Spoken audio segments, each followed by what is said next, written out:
Thank you so much. Oh, yes. It's kind of heavy, but beautiful. This is okay. So we will start talking about Dwarf, the World of Ice and Fire.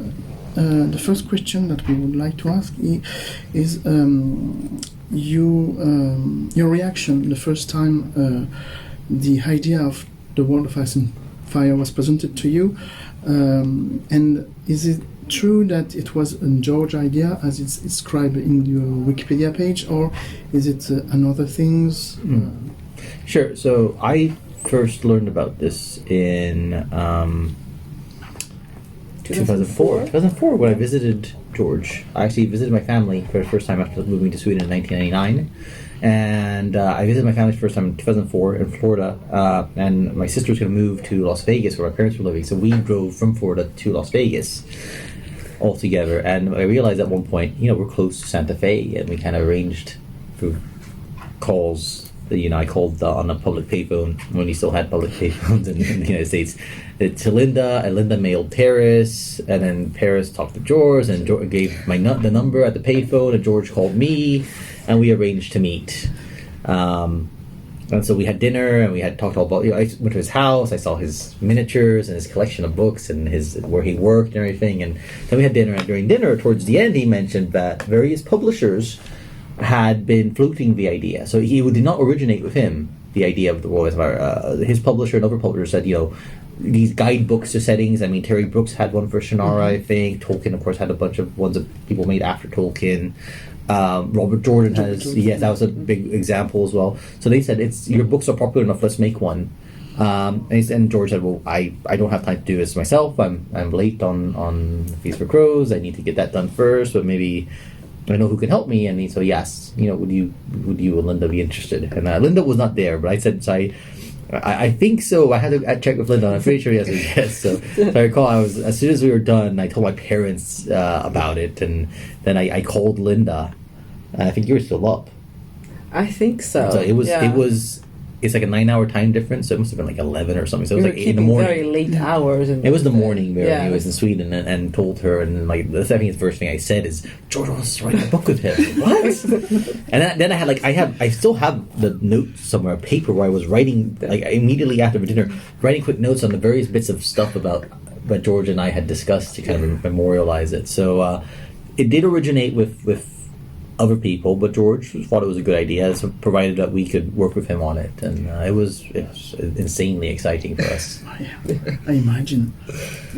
Okay. Do you think you'll work on another book with George, or not at all?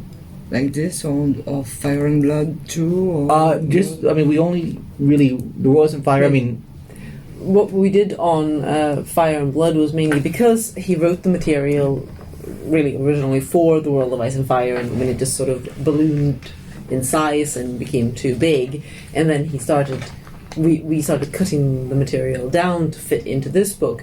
So when the time came for him to put the unedited material into Fire and Blood, obviously we helped Anne and so on to go over it and try and keep it consistent between the two books, which turned out to be a little bit tricky because George would often work from his original files, which weren't necessarily the files that had then gone back to us and through Anne's editing.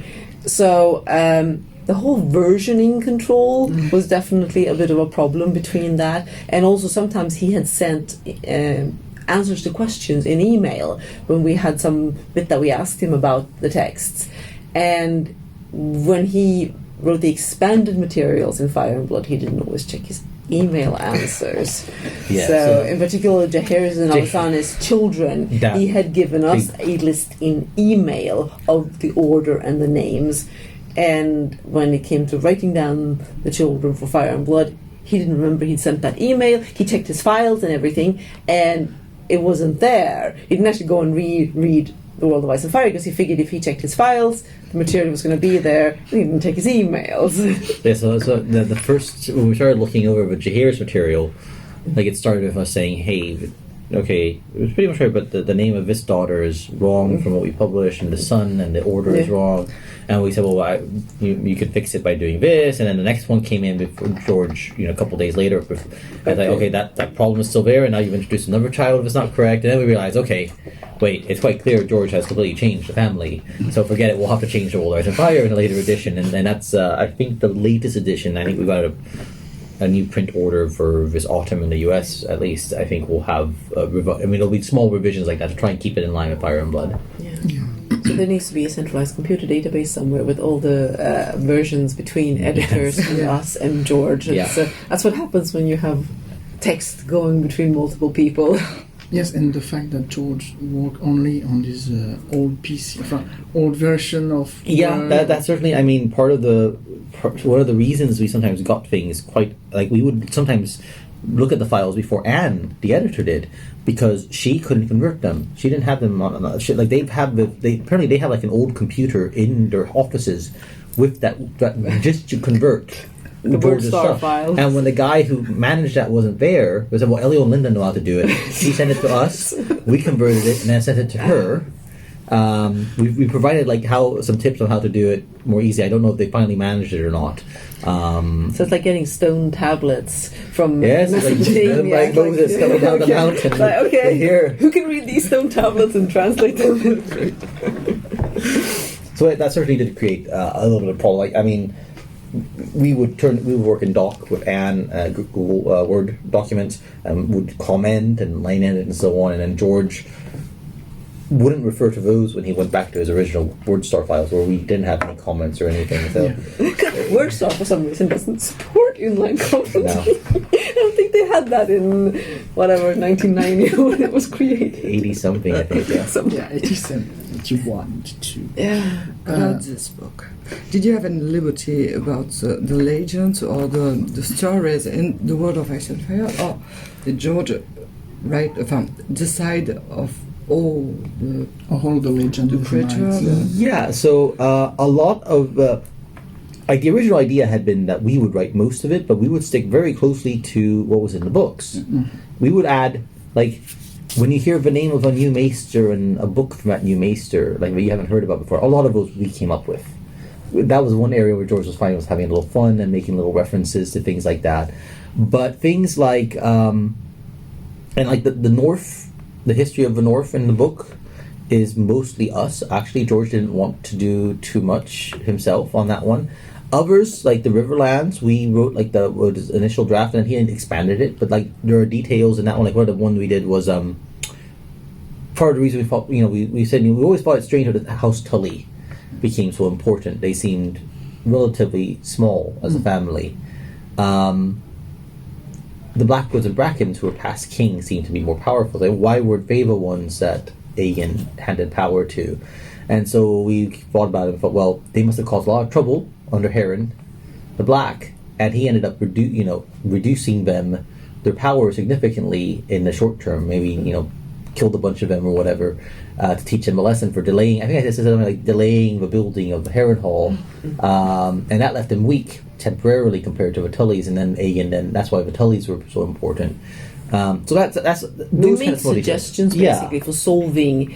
If there were gaps in the information, we would put in, this is a way of tying this together, and then we would point those out when we sent our drafts to George, that we're speculating here, this is a way of fixing a problem or making something clearer, but this is our speculation. So little things like that to bridge gaps and so on. On the other hand, the structure of the book, and that was pretty much entirely us, how to present the information.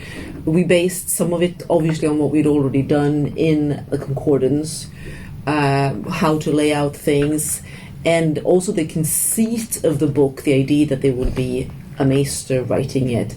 That was also our suggestion from early on, inspired in part of the Robert Jordan book, which also has the idea that it is a guidebook written by a traveller in the world, so that it wouldn't have perfect knowledge. So a lot of the shape of the book we got to be very involved in, having suggestions for the way it would look, the introduction, the preface with the scratched out name and so on. That was something we really wanted to have. So much of the story, of the framing story, that was our idea. But especially the earlier parts of the book were, I mean, the Garian stuff was all George pretty much. I mean, we wrote a little bit of it, but especially after Aegon the Third, we wrote a bit of that. But it was all based on notes that we had from George, and George reviewed it and so on. So I think, and then like people always ask, it's not canon because it's not. I don't know what George wrote and what Elio and Linda wrote, but I mean, George, everything that we wrote either comes from the books, comes from our discussions with George, comes from notes, things that George has said, or there are little details that have been run by George and he signed off on them. And a lot of it is him, and especially like large parts of the East, the other lands, other than some of the Free Cities, was George. All this new information about the Great Empire of the Dawn and all that was straight from George. And the Muppets were George. The Muppets, the Muppets were George. The Tullys, yes, Grover and Elmo and Oscar. That was him. We thought like George, like when we first saw it, like George. Did George realize that these are Muppet names, and like we would think maybe he could change it, and then we realized no. When another one came in, no, okay, this is intentional. It's intentional. That's right. But I think we had Elmo and we had Elmo first, and Oscar or Grover, and then the other one. Oscar came in later, and Kermit, and I'm like, okay, he means. Okay, about the you translate the spoke in Swedish. We didn't actually do the translation. I mean, I have worked a little bit as I translated, but we worked with the Swedish translator. We had a couple of different translators contacting us actually and asking. So the Swedish translator, the publisher, pointed to us, and we were able to help clarify certain things, because obviously there are something that I run into, because I have worked on the subtitling of the TV show into Swedish, and one of the problems you often run into, especially in a book like this where there's a lot of family trees and family connections, where you have aunt and uncle in English. In Sweden, the words specify if it is a maternal or paternal aunt or uncle. And similarly with nieces and nephews, it specifies whether it is a daughter of your brother or a daughter of your sister. So sometimes, obviously, the text doesn't make that clear, so the translator would go, okay, which way are these people related? Is it through a sister or a brother? Is it a guy? Yes, that can definitely complicate things. When the family tree is a family bush, it gets complicated. That's right. Okay. So, about your working with George, how did you work with him due to the hour difference? He sent email that you said. Their notes. Did he call you? What was the working around for the working process for the? Sure. I mean, a lot of it, like the very earliest stage, we went for breakfast with George and Anne in Los Angeles in the Worldcon then, and that's where we signed the contract. And we had an initial talk. There were some early emails discussing some of the particulars of how George wanted the book to look. He wanted a big, beautiful book with lots of beautiful art. He didn't want it to be like Robert Jordan's book, which had famously not very good art for reasons apparently not the fault of the art, entirely the fault of the artist. Apparently, Robert Jordan found out later that Tor was paying him very, very little, and had he known, he would have paid him out of pocket to do better work. But anyways, George did not want that to happen in his book, and in fact, George made sure that the allotment of art money was increased. Yes, he wanted. So it's a substantial art budget for his book. And after that, the initial plan was we would work alone on the Who's Who, a character guide, which eventually grew so large, and we had a 50,000 word contract, which is notional. It was 50,000 with boilerplate, but I said it could be twice as large. And our Who's Who, when we were done with it, was like 90,000 words. And like and then we started cutting out more and more characters to try and make it fit. And like, how is this going to work? It's the world of Ice and Fire, it's not the who's who of Ice and Fire.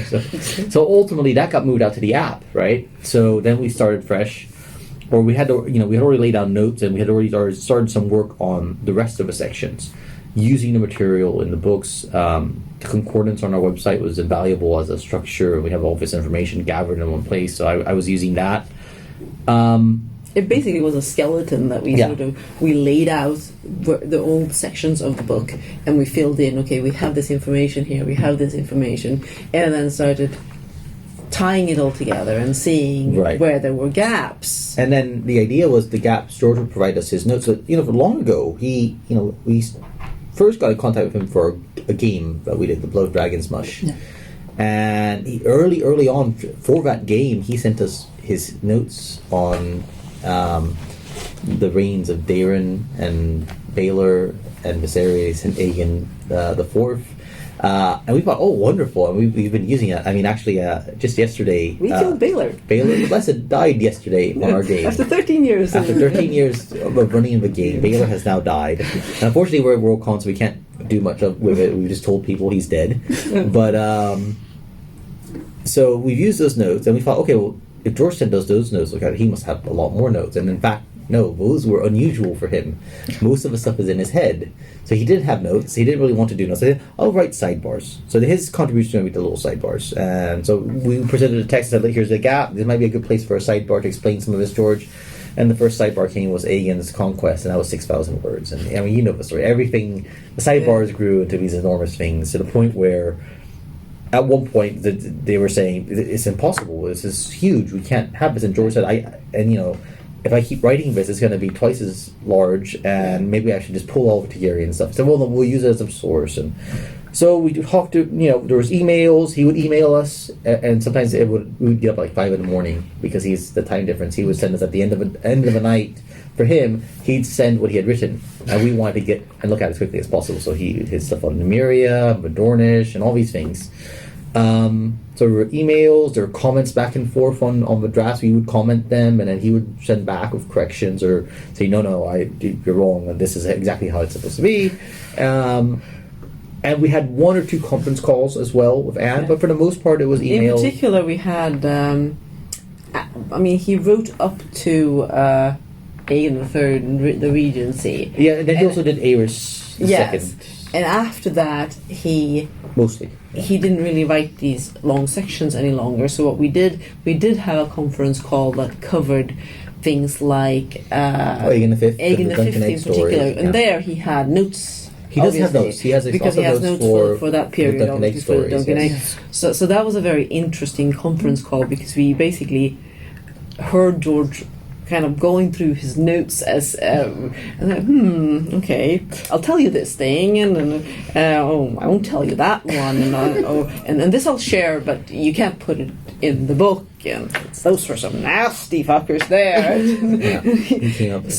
But finally, of course, he told us some things that we weren't supposed to put into the book, just sort of filling out, and in particular regarding Duncan. Some of the Duncan stuff.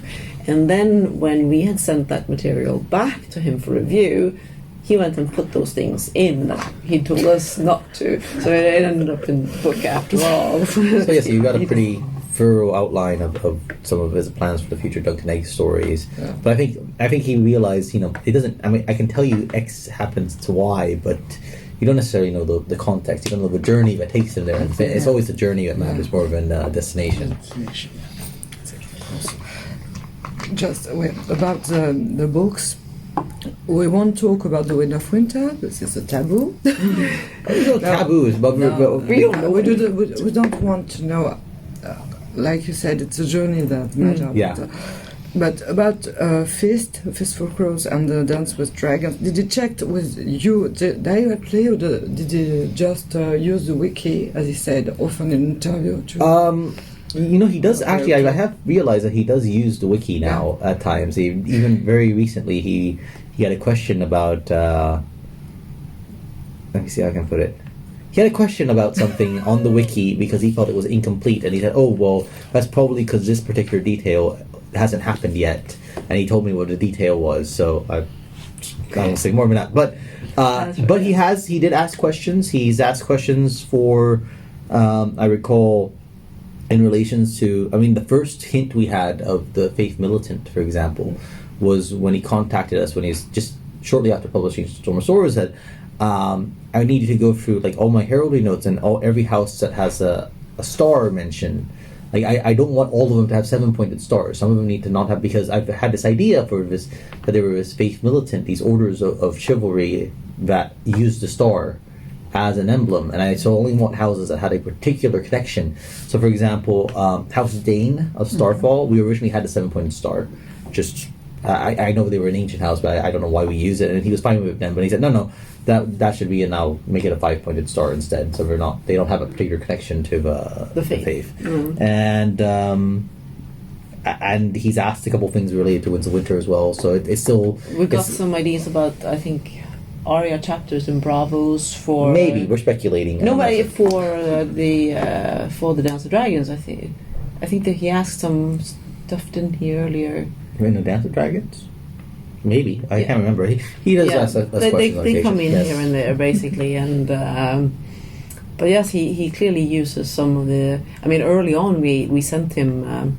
The concordance was one of the first things we sent him, actually, and he, he passed it on to, in a Word document at the time, and he passed that on to Anne and so on. So he has always found it obviously useful to have compilations of information, since he didn't go and do one himself. Exactly. I think his minions might have started putting together true, more actually. stuff now as well, he's of references and so on.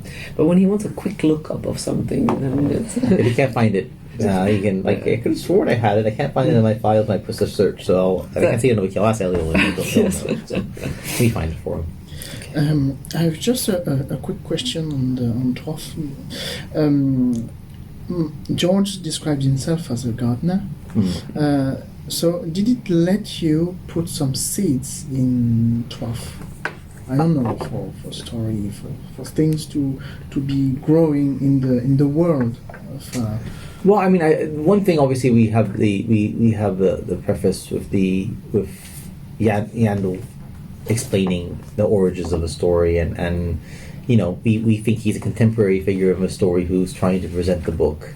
So at one point we were at a panel with George discussing the world. I think it's at Archer Pelican, and he's saying, "What do you think Yandel's doing right now?" And I think he's still waiting to present the book to a king to kind of be able to get the support to get it copied and spread. He has this very grand idea of spreading the knowledge to not just from the Citadel but to other merchants and other classes.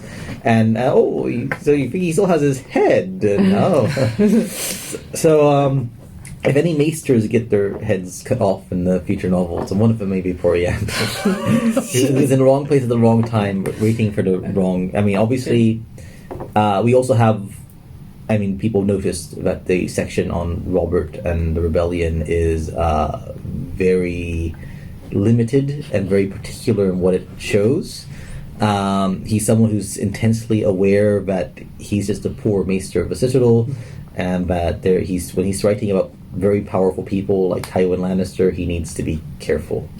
So we got some hate. We got some very angry people about this bit where he writes about. Some even say that Princess Elia may have killed her own children and herself, and people were very upset. That, like, wow, how terrible he'd say such a thing. But he's trying to. He wants the book to spread, and if he has to hide certain details, ugly details. So what happens if Targaryen comes in power? He may not be that popular with them. That's great. Okay. What about you? Your rules was Westeros 1.hog. What do you say? You wrote this book. You translated the show a lot. That's quite a lot of work. Do you have another work? On the side? On the side? Yeah. No. Not anymore. Not really. Because of this? I mean, Yes. it was, Sorry the website was a hobby. Yeah. But once we once we got the contract for the book, and obviously we worked on it for a number of years, and the website on the side of that, it basically ended up A, taking up a lot of time, and B, with the revenues from the site and the royalties from the book, we haven't actually needed anything else as of yet. So we had the very fortunate position that our hobby became our main source of income in our work, and leaves a lot of time for our dogs right now. And my horse, so very happy for that. Obviously, with the website, it's all very seasonal, or has been through, obviously, with the show, that it's very intense during the show, and then it can be very little some other periods. And then with the book, it kind of ended up stretching for such a long time that it was other plans that we'd had, like we were both considering pursuing masters in various areas, and then realized, well, we've been doing this work for so long that it's kind of a little late to jump into that.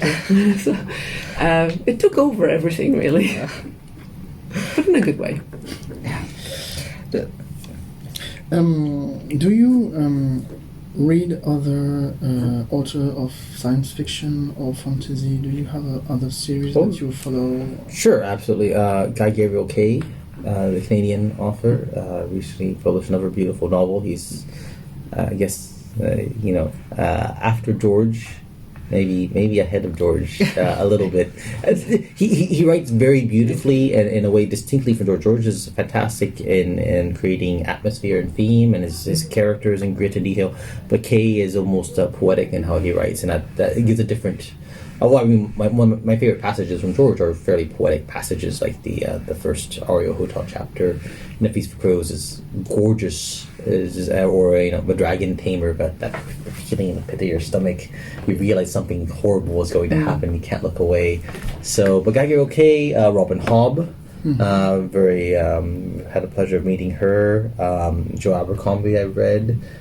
Scott Lynch, I read the first two. I liked the first one a lot, and Scott's great, but I don't know what happened. Scott Lynch was writing a multi-part series on a newsletter about Game of Thrones and what went wrong with the final season, in his opinion. And he planned 2 parts, and then he said, "Oh no, it's 3 parts." And then he said, "No, actually, there's one more part." And then that one hasn't come out. I don't know if it's a joke on his part or if he just got distracted. I need to ask him. He's at the convention.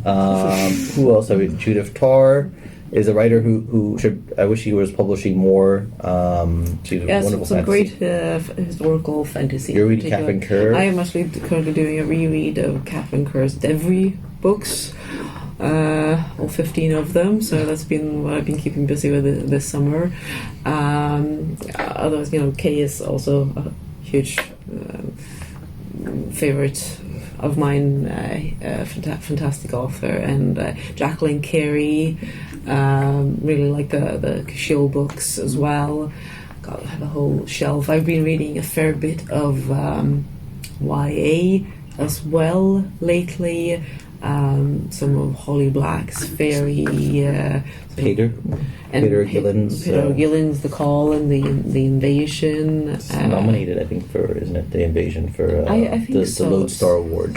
Yes, he's an Irish author. Very like anything that uses mythology in particular, Irish mythology, Greek mythology, Norse mythology. And Madeline Miller. Madeline Miller's writer. Song of Achilles and Circe, which the HBO just picked up for. Was it HBO or HBO Max? HBO Max. To do a limited series of. Circe, yes. That should be very interesting.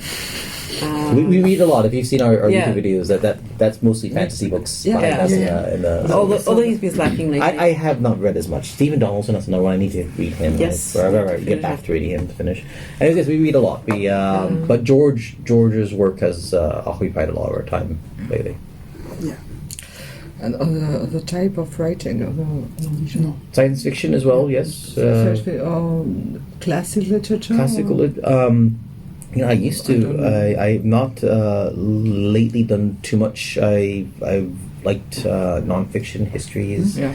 I was that kid in high school who would read through Shakespeare's plays for fun. I enjoyed that, and but mostly now it's our wheelhouse seems to be the genre fiction, speculative fiction. So it's I've always been very much for genre fiction, a bit of historical things, and historical fiction, yes. Historical fiction, and certainly one of my early fascinations was always the Iliad. That's Do you write stories of your own?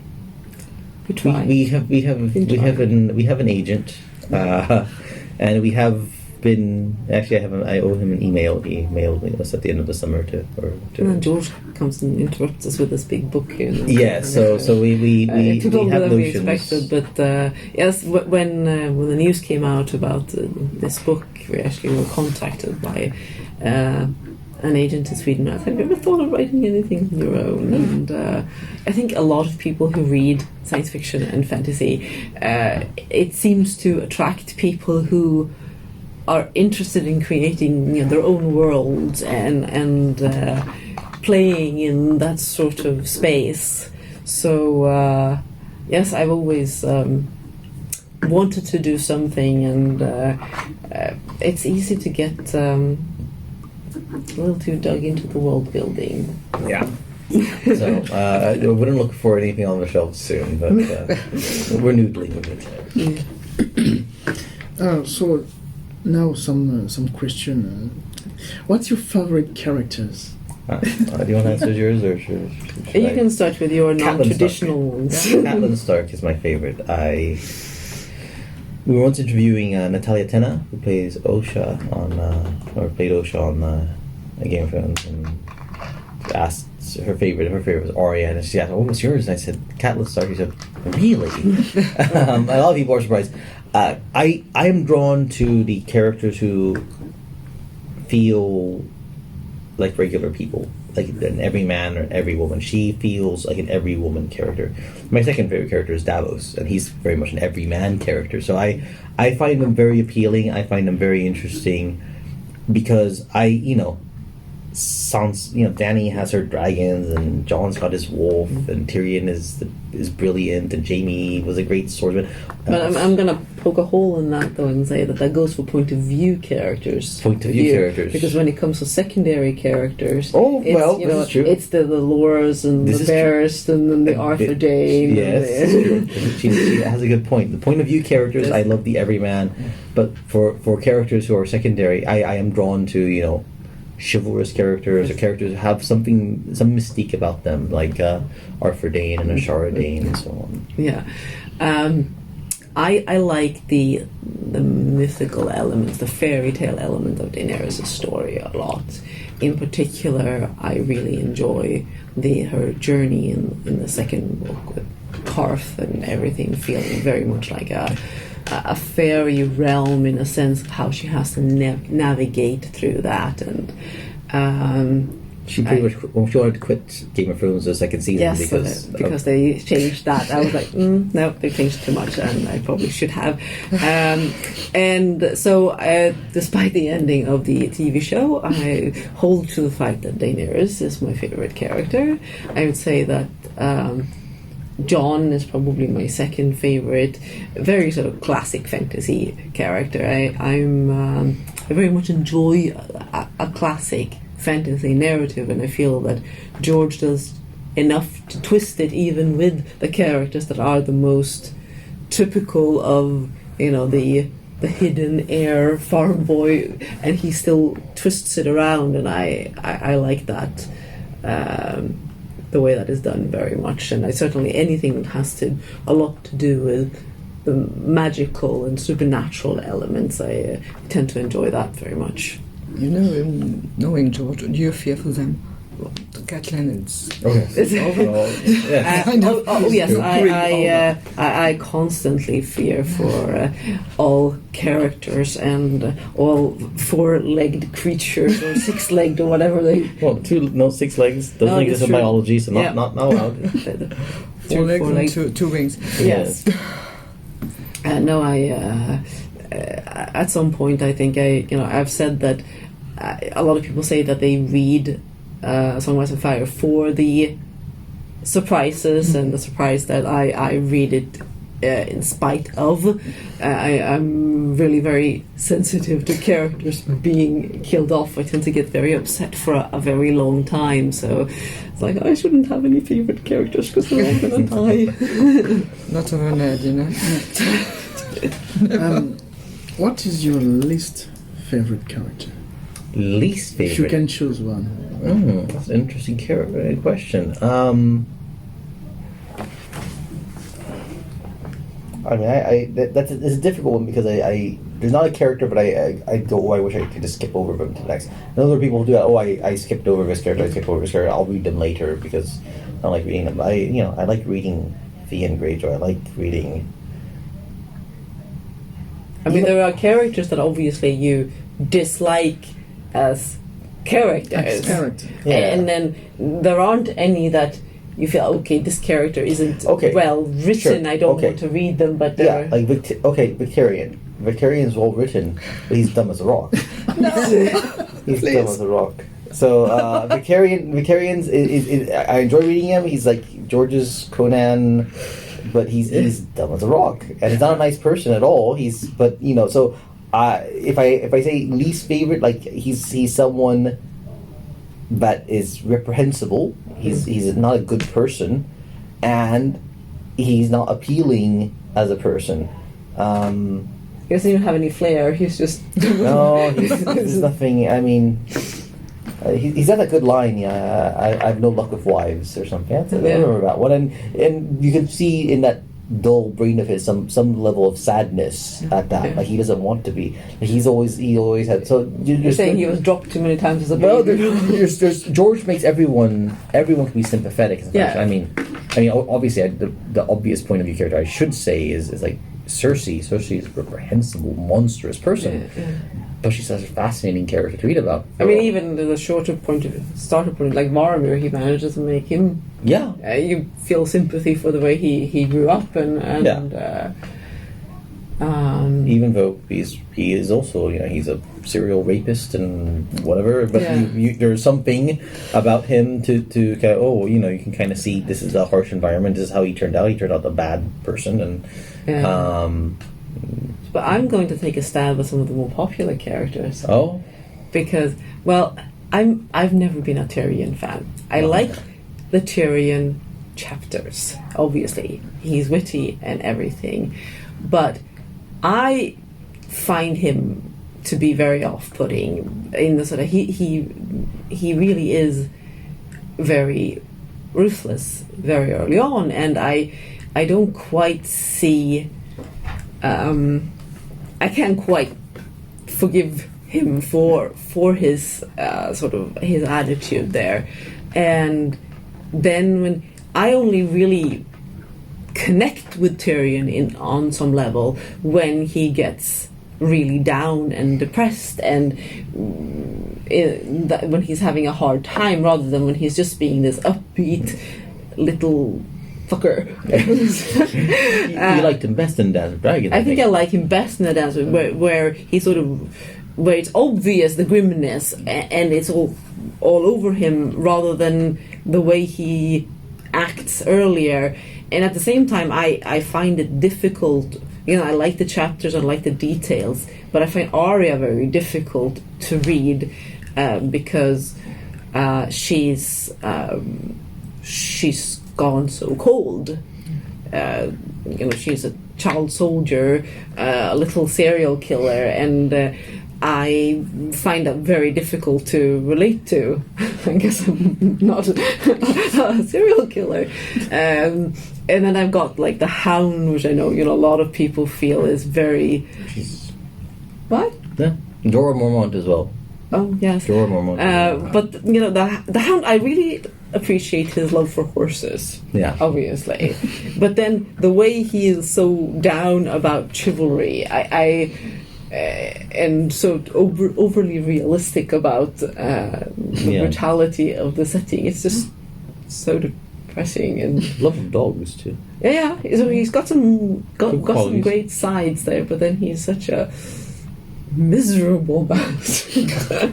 So it's sort of how you connect to the characters is more about. Some of them I find it very difficult to. I don't want to be in their heads. I don't want to be that close to them.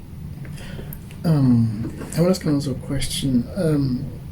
Really quick. What is your favorite or your least like theory on Westeros.org or that you have?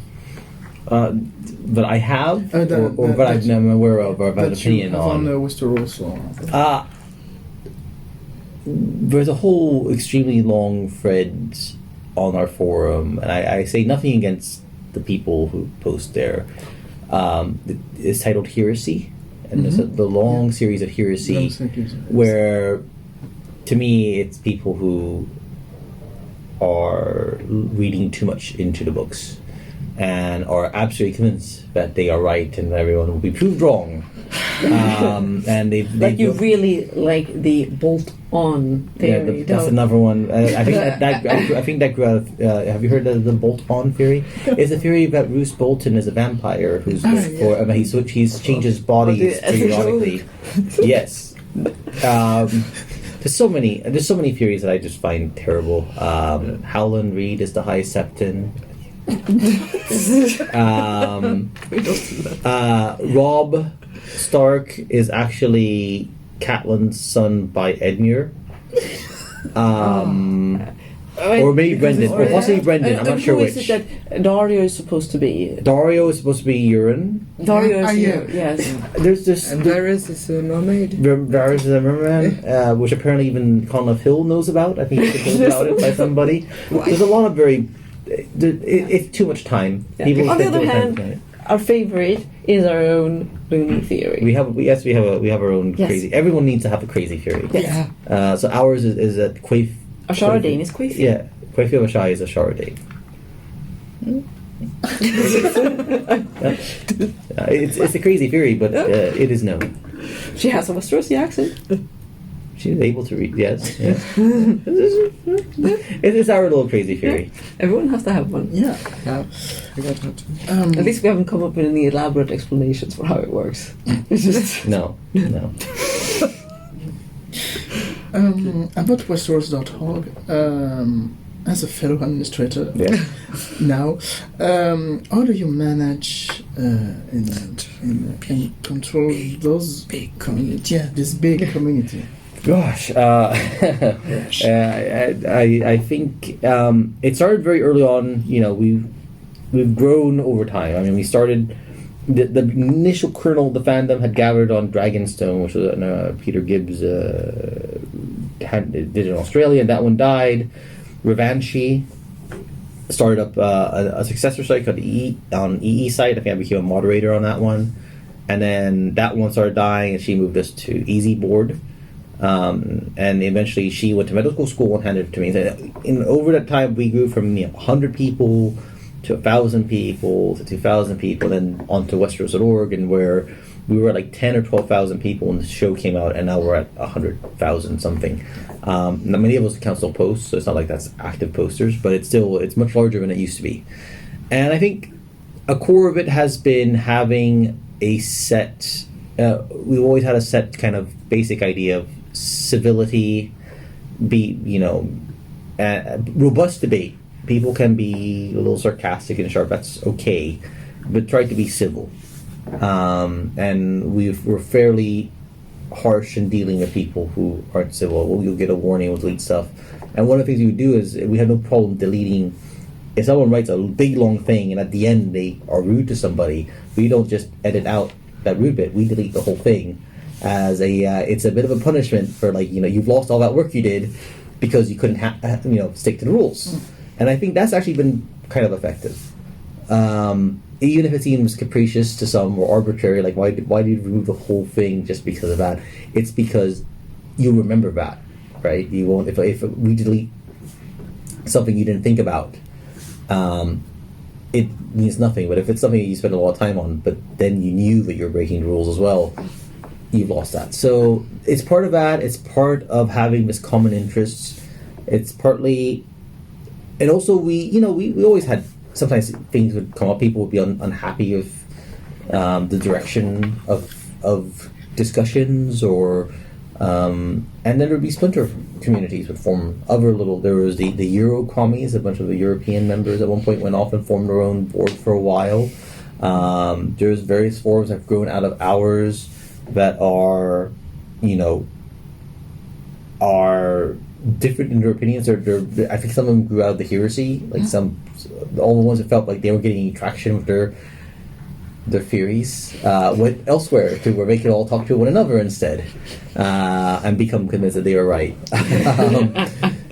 So that's been a part of it, and obviously then since then it's grown so much. Tumblr and Twitter and there's so many different places that you can discuss things today. Yeah, that I think those who really want to be on a forum try and fit in with that forum.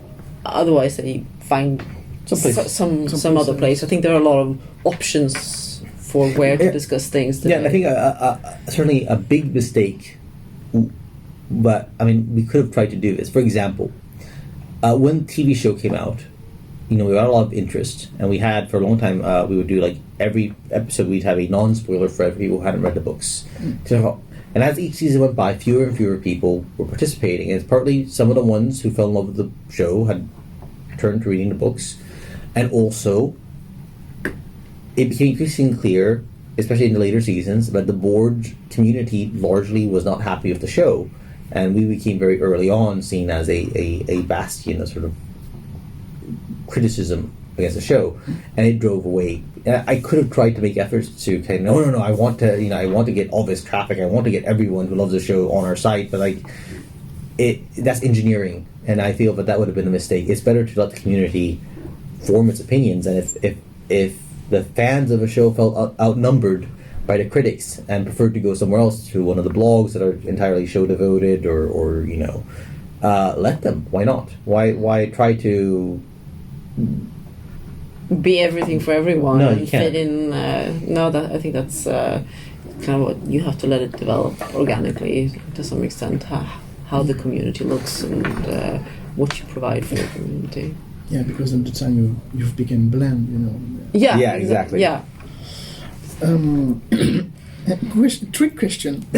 I don't know. Maybe you know or not. I think you know, but 2 years ago our site crashed and we disappeared from the internet. Yes, for nearly 1 year, and we lost everything.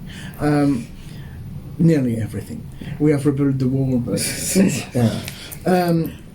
is there something like that happened to Westeros.org or not?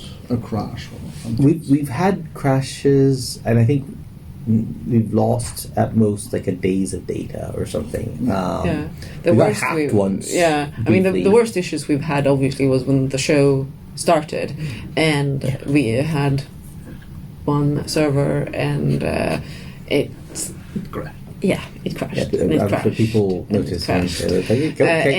And every year, basically, we tried. I mean, for the first year, our sysadmin Rachel was doing all sorts of insane acrobatics to try and get the system to handle it. She basically she had her own version written of a web server that she brought out and managed to get it to run a little bit better on. And next year we were trying various other things, and then we upgraded things, and every year we were a little bit behind and kept having some darn issue cropping up, so that because we couldn't calibrate for the show traffic during the weeks before, it was basically when the show started we saw how busy is it, and then fixing it during the show was always very difficult. So the huge difference between non-show traffic and show traffic certainly turned out to be very difficult to load balance for. And when we were trying to run, once we split off the forum to its own, because the forum and the wiki could not coexist. Yeah. They were using PHP and MySQL in different ways and needing different resources. So that was an absolute nightmare to try and... Yeah, so now we've got 2 servers, and last season we had 3 servers at the same time to manage everything, and now it's 2. We may be able to just go down to 1, but I think the bandwidth overage, I think we need to keep it 2. So we're sticking 2 servers. That's been enough. But data loss, we've never really had anything massive. We've been lucky. Rachel has been a huge help in that. We've taken backups of things, but I know how heartbreaking it must have been to lose all that, and to lose. Spanish fandom, I think, went through the same thing with the Shy website. I think forum closed down or something. There was some I don't fully follow, but we've been very lucky. Yeah. The will say part of the reason we moved from EE site, and it's a shame. There's a partial archive of the EE site. First Dragonstone disappeared, so pretty much everything from Dragonstone got lost, and it was the earliest post Game of Thrones, pre-Clash of Kings discussions among fandoms gone. We recently, someone got in touch with me with a partial backup that they saved before it crashed. So I someday I'll work to put it online so we will just have a little archive.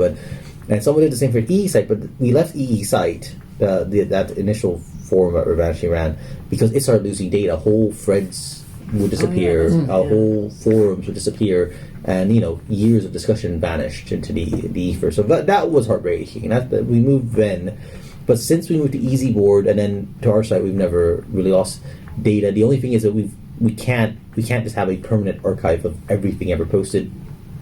So occasionally we've had to delete older stuff, small topics that weren't popular. But we've lost things like that. But that's more that's a decision. It's not anything that's been forced on us by some accident. So yeah. Okay. Do you have any plans for the future for the site or for? Well, the site keeps running. The game is still being run. The main thing we've discussed recently, of course, is how to integrate coverage of the spin-offs. Yeah. Or spin-off, or whatever happens with it. Probably finding some way to archive the existing Game of Thrones topics that we have. That would be on sort of Westeros itself, where we still produce all the content. We had actually planned to do a major redesign of the Westeros website itself before the show. Turned out to be a teeny-weeny bit more costly than we had imagined. It's such a complicated site, really, to redesign. So, but keep trying to do some interesting things with it. We started just doing all of that ourselves, and web design has gotten a little more complicated since 1998. Yeah. For the wiki and the forum, there's ready-made software and there's ready-made themes and things that you can use. For a site that is as complicated, when we have the Westeros section, we have the Citadel section, and we have our stuff for Blood of Dragons, that's much more complicated to get a unified look for. So I'm starting to feel like it's a little over me, but getting somebody to do it turned out to be very expensive. Yeah. Great. Maybe one last question for you. Sorry. You didn't see. You stopped the series at season 6. 5. At the end of season 5. That was it. So I have the reaction of Linda for the ending of the series. What do you think of the ending of the series? Well, we did do a YouTube video on this. Yeah. I did come out and so my reaction was that it was what I feared was going to happen based on why I stopped season 5. The story they wanted to tell was not the story, but I think George necessarily set out to tell himself, and it's not the story that I certainly wanted to see. Obviously, many fans of the show did not want to see. Dorne really, I knew that David and Dan really loved Dorne in the books. From A Piece of Crows, they thought it was really cool, but they didn't think they could get it in. Right? We don't think we can have it in. And so I was so pleased when I found out that they were going to do it, that they found a way by having Jamie go there. Their issue was they didn't want to have a brand new character as a but they want existing characters to be part of it. So okay, great. Fantastic. They love Dorne. I love Dorne. It's going to be great. And what they loved about Dorne was apparently not what I loved about Dorne, because what happened was an absolute disaster. I will say, I slightly thought, but maybe I'd go back on that. But maybe I would after watch the sixth season. But I got to see early material about the first episode of the sixth season. And I got to that scene in Dorne with Prince Doran, and I put down what I was looking at, and I went to another room and I put a pillow over my head. I was like, how did they go from those first 4 seasons, which they had their problems, but they were, loved, they were pretty darn good for the most part, Carth and aside. How did that happen? And I was so the show really seems to have gone off the rails for a lot of people, and I think a lot of it, some of it is people just going crazy over, like, despite Linda's Dany is her favorite character, but we know that she's going down a dark path. That final chapter in Dance of Dragons for her, but that's not good what she's coming to conclude there. But so it's not that Dany went darker, or that it's that it was rushed, it was hurried, it was not subtle, it was inelegant, it was badly written. Oh shit! I'm going to burn everybody. Yeah, it sounded like, gosh, Star Wars. We time for Star Wars. Let's finish this up. So I don't know. I don't know what happened. I don't know if it's Star Wars. I don't know if they just got bored of it. I don't know if they. It really feels like they just checked out. Yeah, I have a lot of thoughts on it. Just that. Yeah, but they rushed their Germans. They got their 2-minute Star Wars warning and said, "Okay, we're off from here." Basically. Thank you again. Our pleasure. Absolutely a pleasure. It's really